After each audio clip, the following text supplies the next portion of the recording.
Hello दोस्तों, नमस्कार। स्वागत है आपको दोस्तों नए वीडियो में। दोस्तों, आज की जो लेटेस्ट खबर आ रही है बांग्लादेश से चलकर आ रही है। दोस्तों, वहाँ पे हिंदुओं के ऊपर फिर से हमला किया जा रहा है। फिर से प्रताड़ित दोस्तों हिंदू हो रहे हैं वहाँ पे। दोस्तों, अभी हाल ही में खबर आई थी कुछ महीने पहले, बांग्लादेश में बहुत शेख हसीना की सरकार का तख्ता पलट होने के बाद हिंदुओं के ऊपर बहुत ज्यादा अत्याचार हो रहे थे। और जब तक शेख हसीना की सरकार थी, जब तक हिंदू उसमें सेफ फील कर रहे थे, लेकिन शेख हसीना की सरकार को सत्ता से हटाने के बाद वहाँ भी विपक्षी दल बहुत ज्यादा आक्रामक हो गए और हिंदू संगठनों के खिलाफ भी उतर गए और हिंदू संगठनों के घरों पे मारपीट वगैरह और हिंदुओं पे कड़े कड़े हमले किए, विरोध किया, उनके घरों को जला दिया, बम ब्लास्ट किए। दोस्तों, उनके घरों में तोड़ फोड़ कर दी, जिससे हिंदू बहुत ज्यादा प्रताड़ित हुआ है, जो कि देश दुनिया में ये न्यूज फैल चुकी है। बांग्लादेश में एक बार फिर से दोस्तों सड़कों पर उतर गए हैं लोग। इस बार सरकार को 72 घंटे का दोस्तों अल्टीमेटम दे दिया गया है। बता दें कि बांग्लादेश की सरकार ने राष्ट्रध्वज के अपमान का मुकदमा बताया है, थोपा है हिंदुओं के ऊपर और 19 हिंदू नेताओं के घर को घेरने की दोस्तों साजिश भी की है। मोहम्मद यूनुस की सरकार जहां तक एक तरफ हिंदू समुदाय के खिलाफ हमलों को रोकने के लिए दोस्तों कह रही थी, लेकिन इसकी सरकार बिल्कुल नाकामयाब होगी।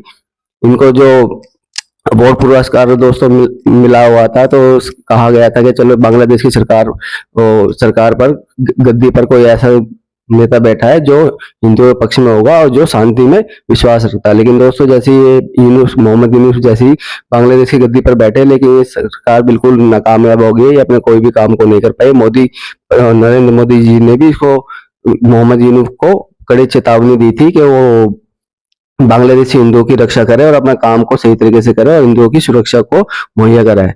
दोस्तों, इस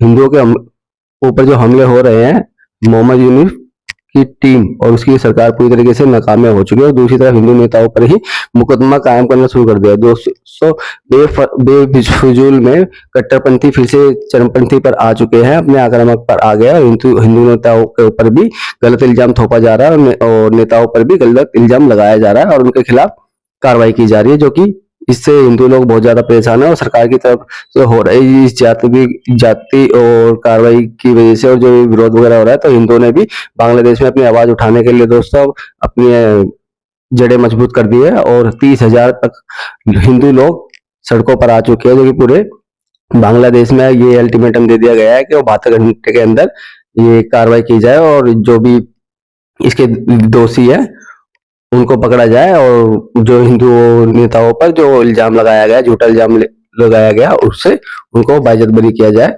और दोस्तों, हिंदू नेताओं पर बांग्लादेश सरकार के इस कदम के खिलाफ चिटगांव की सड़कों पर दोस्तों तकरीबन 30,000 से ज्यादा हिंदू दोस्तों प्रदर्शन में शामिल हुए, प्रोटेस्ट कर रहे हैं और प्रोटेस्ट के जरिए दोस्तों हिंदुओं ने बांग्लादेश की सरकार को तकरीबन 3 दिन का टाइम भी दे दिया, 72 घंटे का टाइम दे दिया है कि बांग्लादेश में 4 अगस्त के बाद से हिंदुओं पर दोस्तों हमले ज्यादातर होते जा रहे हैं। 2,000 से ज्यादा दोस्तों मामले सामने आ चुके हैं और इतने हमले तकरीबन 2,000 2,500 तक हिंदुओं के ऊपर हमले हो चुके हैं। लेकिन मोहम्मद यूनुस की सरकार भी कुछ इस पर कार्रवाई नहीं कर पाई। हिंदुओं पे जो हमले हो रहे हैं दोस्तों, उस हमलों को मोहम्मद यूनुस की सरकार नहीं रोक पाई, जिससे हिंदुओं के ऊपर बहुत अत्याचार बढ़ता जा रहा है। कट्टरपंथी दोस्तों इस चरम सीमा तक पहुंच चुके हैं और कट्टरपंथियों को सरकार का भी बढ़ावा इतना दिया जा रहा है, क्योंकि कट्टरपंथियों का दबाव मोहम्मद यूनुस की सरकार के ऊपर इतना ज्यादा हो चुका है कि मोहम्मद यूनुस कट्टरपंथियों के खिलाफ कोई भी कार्रवाई करने में असमर्थ हो रहे हैं। लेकिन वो हिंदुओं के खिलाफ ही बयान दे रहे हैं कि इसमें हिंदुओं की गलती है और हिंदुओं के नेताओं को ऊपर उल्टे सुलटे उनके ऊपर इल्जाम लगा के उनको जेल में डाला जा रहा है, जिससे कि पूरे हिंदू आक्रोश में आ चुके हैं और 30,000 से ज्यादा सड़कों पर उतर चुके हैं। दोस्तों, मौजूदा सरकार की इस वक्त पूरी तरीके से पूरी दुनिया भर में आलोचना हो रही है। सिर्फ इतना ही नहीं दोस्तों, यहाँ तक कि अमेरिका में भी अब चुनाव होने वाला है, जिसमें डोनाल्ड ट्रंप ने भी कहा है कि बांग्लादेश में जो हिंदुओं पर अत्याचार हो रहा है वो नहीं होना चाहिए, उसको जल्द से जल्द रोकना चाहिए। और ट्रंप ने कहा है कि हमारी सरकार होते हम बांग्लादेश में जो ये हो रहा है, हिंदुओं के ऊपर जो हमले हो रहे हैं, हम उसको जल्द से जल्द रोकेंगे और कार्रवाई करेंगे बांग्लादेश के खिलाफ। जो उन्होंने हिंदुओं के ऊपर हमले किए वो गलत है और बांग्लादेश को चेतावनी दी है डोनाल्ड ट्रंप ने कि जितनी जल्दी हो सके हिंदुओं की सेफ्टी होनी जरूरी है। और डोनाल्ड ट्रंप इस टाइम हिंदुओं के समर्थन में भी दोस्तों आ चुके हैं पूरी तरीके से, क्योंकि वो इस टाइम चुनाव चल रहे हैं अमेरिका में।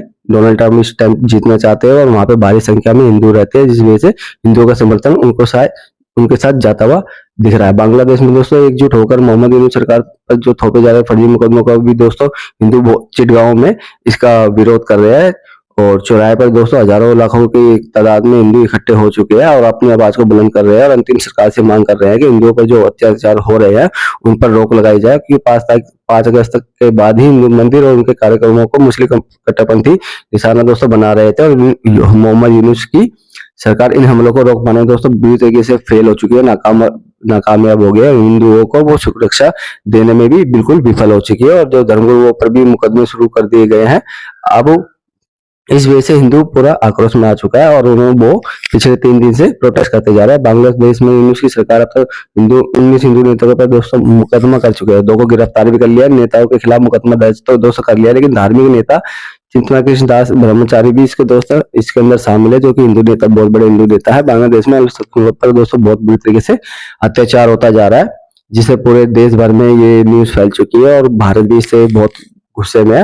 और दोस्तों बता दें कि 25 अक्टूबर को हिंदुओं के चिटगांव में बड़ी सभा भी की है हिंदुओं ने, और ताकि इसके खिलाफ समाधान निकले और कट्टरपंथियों को सीधा चुनौती दे दी है कि देश के खिलाफ देशद्रोह का जो केस फाइल होने के बाद चिन्मय ने कहा है कि इनका आंदोलन किसी भी देश, सरकार या पार्टी के खिलाफ नहीं है। वह तो बस अब इतना चाहते हैं कि बांग्लादेश में हिंदुओं समेत बाकी अल्पसंख्यक समुदाय के लोगों की सुरक्षा की जाए। दोस्तों बस इन्होंने हिंदू नेताओं ने कुछ नहीं कहा, बस वो चाहते हैं कि बस हिंदू नेताओं और हिंदुओं की सुरक्षा की जाए, क्योंकि हिंदू भी बांग्लादेश का एक हिस्सा है, क्योंकि आजादी के बाद भी उन्होंने यहाँ अपना पूर्ण सहयोग दिया है।